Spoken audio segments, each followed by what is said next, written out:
Why are multi-million-dollar companies looking to temp agency for its work? The NBC5 News starts right now.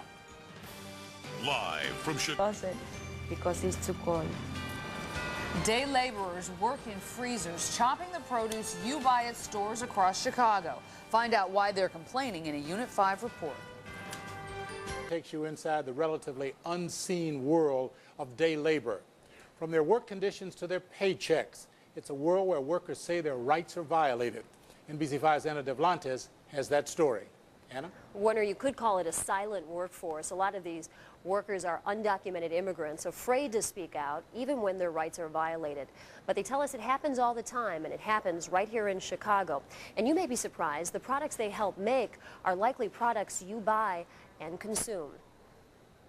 They line up for hours to get work. Stay in the office 2 hours. Pay to get to the job site. They put a lot of people inside. Pile into overcrowded vans and work in dangerous conditions, sometimes for nothing but a bounce check, all to bring you the products you use daily, and it happens every morning right here in Chicago. We are with Channel 5. It's 5 a.m. and while most of Chicago sleeps, these people are lining up for the chance at getting a job. I saw the sign and saying we need women's and men's. The pay, $5.50 an hour. And this woman who needs the work and doesn't want to be identified says she's often told to wait for hours after getting hired just to get to the factory. We have to wait in like three hours. And she is not alone. The use of day laborers is a fast-growing trend. It's estimated several 100,000 work here in the Chicago area every year.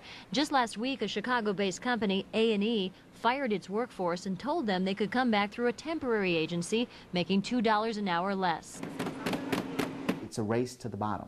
I mean, this is corporate America looking for a way to cut corners. It's a way of reducing labor costs, and the losers here are the employees. Losers, Alderman Ricardo Munoz says, because they're subjected to unfair labor practices at the hands of temp agencies that serve as middlemen for huge multi-million-dollar companies. The workers pile into vans that take them to factories. We counted 21 people getting out of this 15-seat van, not including the driver.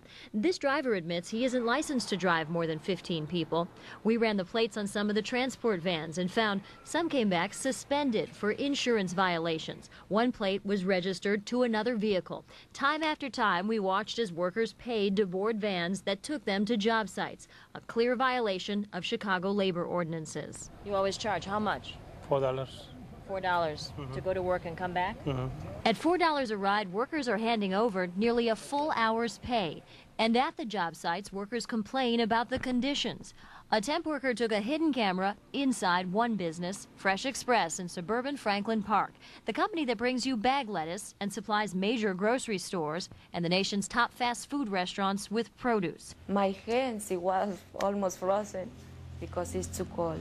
Produce factories operate in near-freezing temperatures, but workers often don't know where they're going any day and don't come prepared for the cold, the noise, and the wet conditions. Drainer is closed.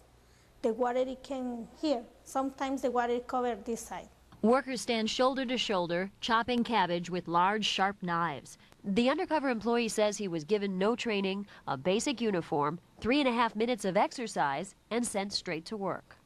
It was on a line like this one where this former temp worker says he was injured when his arm was slashed open with a knife, requiring 8 stitches. He says he wasn't given medical treatment, but was removed from the line and told he couldn't come back to work there. Many of them are well aware that the day labor agencies are exploiting the workers on the other end and are just turning their heads and looking in the other way. Tim Bell is director of the Day Laborers Collaboration, an advocacy group that fights for workers' rights. The only reason why companies are doing this is to save money on their worker compensation costs, on not paying FICA. And we found day laborers are sometimes not paid for their work. These checks from the temp agency couldn't be cashed because of non-sufficient funds. This one shows a worker put in more than 60 hours in 1 week without getting overtime, a clear violation of labor laws.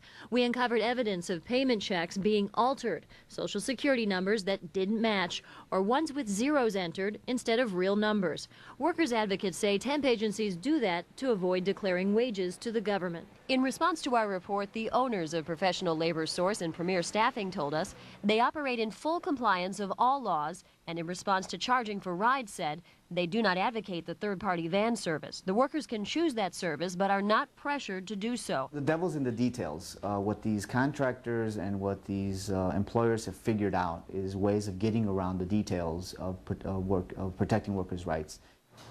A spokesman for Fresh Express, the produce company featured in our report, didn't go on camera but did issue this letter to us, to NBC5, telling us temporary workers are fully advised of the working environment and are treated fairly, are appropriately supported by on-site temporary agency supervisors who have been fully trained in all policies, processes, and procedures. You can log on to NBC5.com to see the company's full response. But Warner, Marion, we want to mention the Department of Labor right now has open investigations on several of the temp agencies. In our report, we're going to continue to follow this and bring you updates on our investigation. Has Fresh Express seen this video and some of the claims? They're aware of everything in the video, and that's why on our website they respond to each of the claims individually. It'd be worthwhile if people are interested to check that out. All right. Thanks, Anna. Thank you. Sure.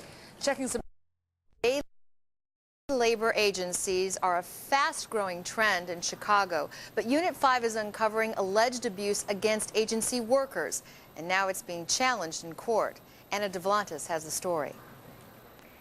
Warner and Allison, several developments to report tonight. In the wake of our Unit 5 investigation on day laborers, we have learned that action is being taken to improve conditions for workers. A class action lawsuit will be filed this week in Cook County, but already one of the companies that employs day laborers has taken steps toward halting the alleged abuses. In our Unit 5 investigation, we took you inside the world of day laborers here in Chicago. They line up for hours for jobs that don't always pay. Pile into overcrowded vans. 21 people were counted getting into this 15-seat vehicle and spent nearly a full hour's wage just to get to the job site. You are not allowed to charge for people to go to work. So nothing I can do. Undercover video shows how workers perform dangerous jobs, often, they told us, without training. Here, standing shoulder to shoulder, chopping lettuce with large knives. Tonight, we've learned a class action lawsuit will be filed this week on behalf of workers allegedly owed overtime and unpaid wages. This is the culture that is now becoming more prominent.